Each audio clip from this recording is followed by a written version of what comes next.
Hello students, હવે આવે છે sheet number 6 projection of planes. બરાબર.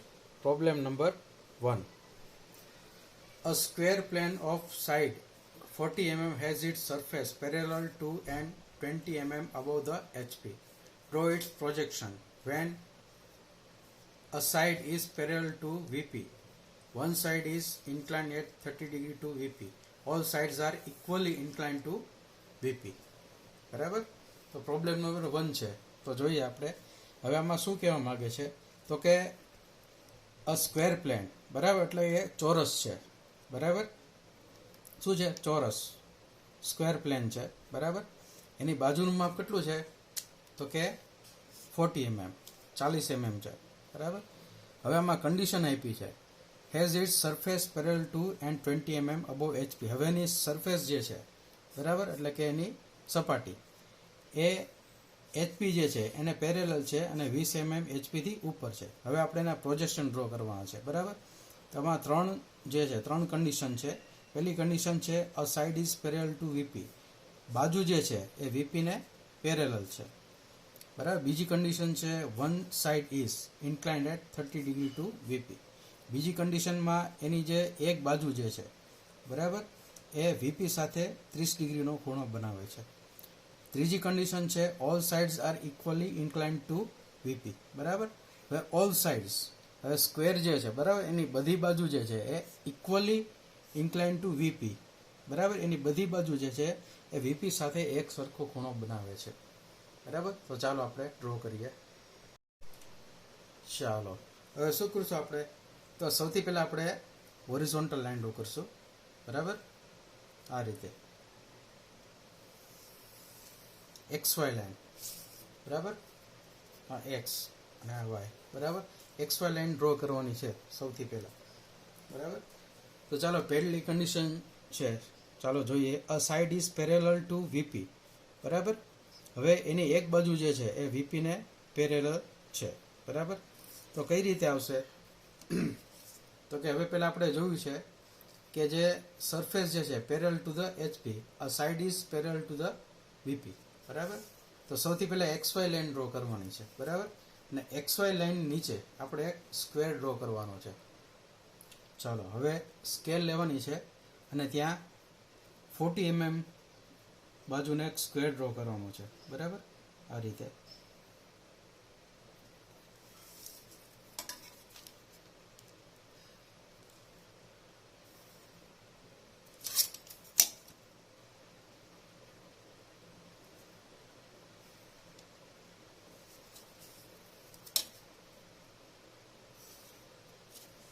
બરાબર. આ રીતે એક સ્ક્વેર ડ્રો કરવાનો છે અને નામ આપી દઈએ આપણે ABC અને D. બરાબર. હવે આને આપણે પ્રોજેક્શન લેવાના છે XY લાઈન ઉપર. બરાબર. તો શું કરશું આપણે? આના પ્રોજેક્શન લેશું. બરાબર. આ રીતે જે ચારેય જે પોઈન્ટ આપેલા છે, બરાબર, ત્યાંથી આપણે આ રીતે પ્રોજેક્શન લેશું ઉપર.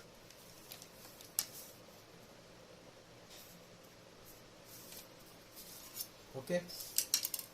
તો આપણે આને નામ આપી દઈશું આયા A dash, B dash, C dash અને D ડેશ. બરાબર. આ જે છે આયા પ્રોબ્લેમ નંબર 1 જે છે કમ્પ્લીટ થઈ ગયો છે. બરાબર. Condition number 1. બરાબર. શું કીધું છે? A side is parallel to VP. બરાબર. હવે એની જે સાઇડ જે છે એ VP ને કેવી છે? પેરેલલ. બરાબર. એટલે આપણે ફ્રન્ટ વ્યૂ જોશું તો એ XY લાઈન ઉપર આવશે અને ટોપ વ્યૂ જોશું, બરાબર, તો XY લાઈન નીચે આવશે. બરાબર. તો આ તમારો કયો વ્યૂ થયો? આ તમારો થયો આ જે છે એ કયો વ્યૂ થયો? Top view. બરાબર. અને આ કયો વ્યૂ થયો? તમારો ફ્રન્ટ વ્યૂ. ઓકે. હવે condition number 2. One side is inclined at 30 degree to VP. હવે એની એક બાજુ જે છે એ VP સાથે 30 ડિગ્રીનો ખૂણો બનાવે છે. બરાબર. તો શું કરશું આપણે? કોઈ પણ એક જગ્યાએ આપણે પોઈન્ટ લઈ લઈશું આયા XY લાઈન ઉપર. બરાબર. ત્યાંથી આપણે આ રીતે જે કોણ માપક છે એને સેટ કરશું.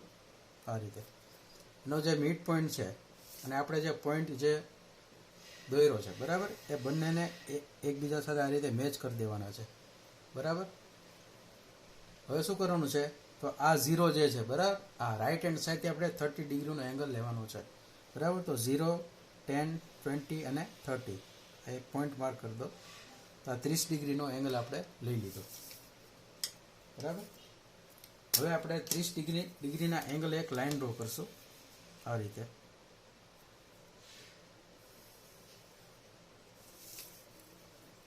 બરાબર. આ એંગલ કેટલો છે, 30 ડિગ્રી, બરાબર. ચાલો હવે આપણે કોણ માપક લેશું, પરિકર જેને કહેવાય, બરાબર. આ રીતે પરિકર લેવાનું છે, બરાબર. ને આ જે સ્ક્વેર જે છે, બરાબર, ABCD, બરાબર, એમાં A અને B બાજુ જે છે, બરાબર, સાઈડ AB જે છે, A અને B, બરાબર, આટલું માપ લેવાનું છે પરિકર ઉપર આ રીતે,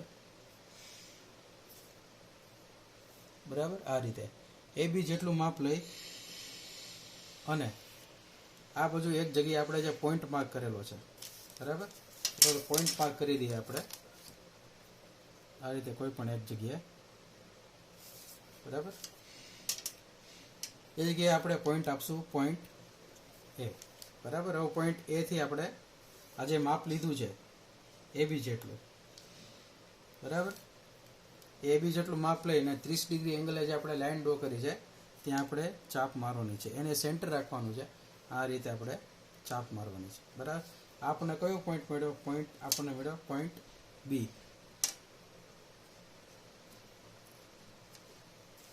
બરાબર.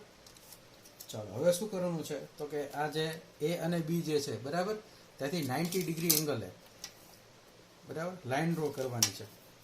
90 ડિગ્રી એંગલે આપણે એક લાઈન ડ્રો કરશું આ રીતે, એકદમ ઝાંખી લાઈન ડ્રો કરવાની છે,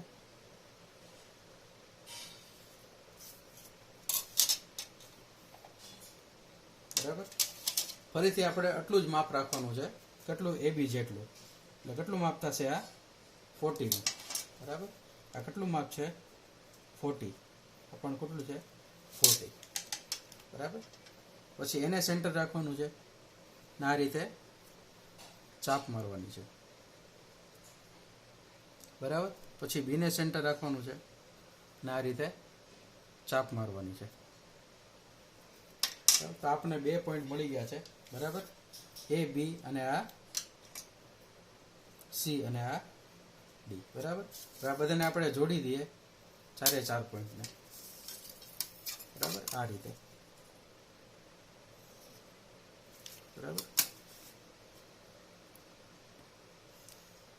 AB, BC અને CD, બરાબર.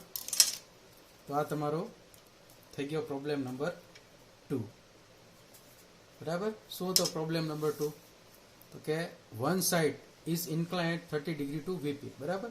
VP કીધું છે એટલે ક્યાં આવશે, XY લાઈન નીચે ખૂણો આવશે, બરાબર. જો HP કીધું તો XY લાઈન ઉપર ખૂણો આવે, બરાબર. 30 ડિગ્રી ટુ VP એટલે XY લાઈન નીચે 30 ડિગ્રીના એંગલ એક લાઈન ડ્રો કરીને આપણે કર્યું છે, બરાબર. ચાલો ત્રીજી કન્ડિશન શું છે જોઈએ આપણે, તો all sides are equally inclined to VP. હવે આજે આની બધી બાજુ જે છે, ઓલ સાઇડ એટલે બધી બાજુ થઈ, AB, BC, CD અને AD, આ બધી બાજુ જે છે ઇક્વલી ઇન્ક્લાઇન્ડ ટુ VP, એ બધી બાજુ VP સાથે એક સરખો એંગલ બનાવે, બરાબર. તો એક સરખો એંગલ ક્યારે બને, તો કે જ્યારે આ જે સ્ક્વેર જે છે એ XY લાઈન સાથે 40 ડિગ્રી 45 ડિગ્રીનો એંગલ બનાવે તો જ આ જે છે ઇક્વલી ઇન્ક્લાઇન્ડ હોય VP સાથે, ઓકે. તો હવે શું કરશું આપણે, તો કે XY લાઈન ઉપર કોઈ એક જગ્યાએ આપણે પોઈન્ટ માર્ક કરશું આ રીતે, ઓકે. હવે આપણે જે પોઈન્ટ માર્ક કર્યો છે, બરાબર, ત્યાંથી બંને બાજુ લેફ્ટ સાઈડ અને રાઈટ સાઈડ બંને બાજુથી 45 ડિગ્રીનો એંગલ લેવાનો છે આ રીતે, બરાબર. આ રીતે રાઈટ સાઈડથી એટલે કે આ બાજુથી 45 ડિગ્રીનો એંગલ લેવાનો છે, બરાબર. અને લેફ્ટ સાઈડથી એટલે કે આ બાજુથી પણ આપણે 45 ડિગ્રીનો એંગલ લેવાનો છે આ રીતે, ઓકે, આ રીતે બે પોઈન્ટ આપણે માર્ક કરી દીધા છે. બરાબર, બંને પોઈન્ટ કઈ રીતે લીધા છે તો કે 45 ડિગ્રી એંગલ. બરાબર, હવે શું કરવાનું છે તો કે હવે આપણે આ રીતે સેટ કરવાનું છે.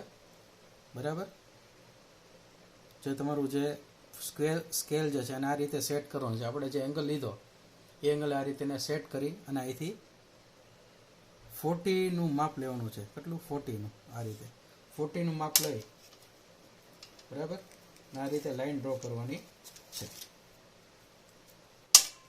ઓકે, કેટલું માપ છે? 40. ફરીથી આજે આપણે જે પોઈન્ટ માર્ક કર્યો 45 ડિગ્રી, બરાબર, ત્યાં રીતે સ્કેલને રાખી અને આ પોઈન્ટથી આપણે 40 નું માપ લેવાનું છે. આ રીતે. ઓકે, તો બંને માપ જે છે આપણે 40 ના લઈ લીધા છે. બરાબર, આ રીતે.